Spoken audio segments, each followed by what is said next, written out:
জামায়াতের সঙ্গে বিএনপির দূরত্ব বাড়েনি, নজরুল ইসলাম খান। জামায়াতের সঙ্গে বিএনপির দূরত্ব বাড়েনি বলে জানিয়েছেন বিএনপির স্থায়ী কমিটির সদস্য নজরুল ইসলাম খান।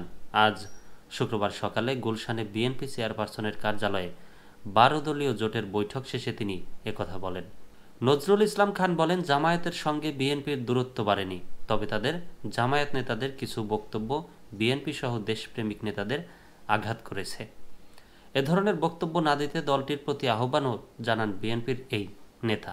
নজরুল ইসলাম খান বলেন, যুগপৎ আন্দোলনে জামায়াতে ইসলাম বিএনপির সাথে না থাকলেও সরকার পতনের আন্দোলনে দলটি সক্রিয় ভূমিকা রেখেছে।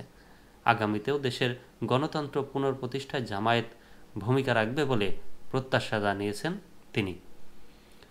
সবাইকে খালেদা জিয়ার জন্য দোয়া করার আহ্বান জানিয়ে বিএনপির এই নেতা বলেন, বিএনপি চেয়ারপারসন খালেদা জিয়ার চিকিৎসা লন্ডনে ভালোভাবেই হচ্ছে।